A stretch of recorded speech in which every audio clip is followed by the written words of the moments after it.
There are many players on the Eagles that have become fan favorites in this city.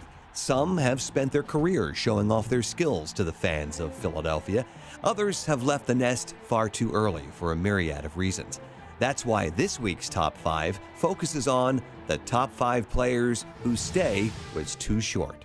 Coming in at number 5, a player drafted in the 7th round who never even signed with the team, Temple's own Raheem Brock.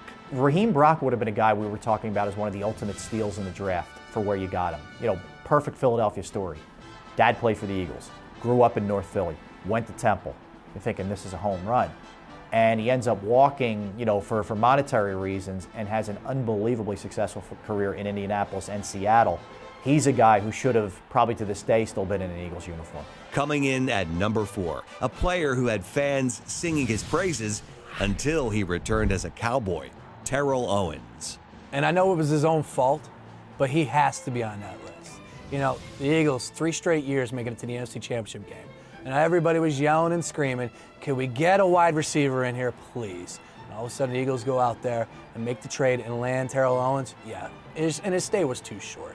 He only played 1 full season. That following season cut short because he was a little bit of his own worst enemy. But still, T.O., his stay was way too short in this city. I mean, T.O., if he doesn't do the sit-ups in the driveway, who knows? He comes back, everybody mends fences, and he plays, and maybe they go to another Super Bowl and win one. So I got to put T.O. as a guy that as much as people make fun of him, if he hadn't had that issue and wasn't doing push-ups and sit-ups in his driveway in Morristown, New Jersey, I think he could have won a Super Bowl here if he had just stuck around and that thing wouldn't have been a total disaster. Coming in at number 3, a man who lived life with a personality as big as his stature, the late Jerome Brown. It's unfortunate that he passed away. Absolutely, every Eagle fan will tell you that. He was a special player out of Miami. Guy really just loved to play around, loved fast cars. Yeah, Jerome Brown to me is probably the saddest case. You talk about a life that's just cut way too short. In terms of what kind of football player he was, there's no question in my mind he's a Hall of Famer. Everybody talks about what Warren Sapp was, and we saw Warren Sapp go in the Hall of Fame a couple of years ago. Warren Sapp couldn't hold a candle to Jerome Brown. Jerome Brown was an absolutely dominating force, and just beyond sad that we lost him that early. Coming in at number 2, a quarterback who was traded to an NFC East rival and made his way into Canton, Sonny Jurgensen. Well, Sonny Jurgensen was a mistake. The guy is here. He's having a great career. He wins a championship. And then the Eagles inexplicably not only trade him, but send him to the Washington Redskins of all teams. Sonny be pretty high, because he had a great season in '61. 32 touchdown passes is still the franchise record in a 14-game season. But then he got injured at the end of the '61 season and was really remained injured for '62, and then the team kind of fell apart in '63. I remember that's when we went from NFL championships to Super Bowls. Who knows, maybe the Eagles would have been in the first Super Bowl instead of the Green Bay Packers. It would be nice if you could think about Sonny Jurgensen having played all of those games, all of those years in Philadelphia. The Eagles' history for the rest of the '60s decade might have been a lot different if they had Sonny Jurgensen under center.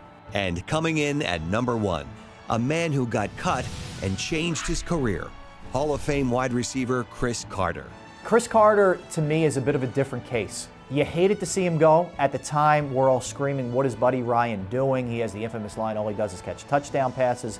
And Cris Carter, for years, didn't really let on what the true story was. The only jersey I own that is not Eagles, I have his Vikings jersey because I have such bad hands when I play that I always just, because he had the best hands in the league. Remember, Carter's hands were the best hands in the league. No one's hands were like his. He's a tough guy. Yeah, I think when history is written about the whole Cris Carter thing, the Eagles had no choice. And of course, Cris acknowledges that Buddy did him a favor. So to say that, hey, I wish his time would have been here, I'm actually glad it didn't because it basically saved his life. It was a wake-up call. He got treatment for what was ailing him. And to me, it's a sad story for the Eagles that they didn't have him, but it's a success story for Cris Carter because it turned his life around. So there you have it, your top 5 players whose stays were too short. Let us know what you think on Twitter using @EaglesShows, #EaglesTop5.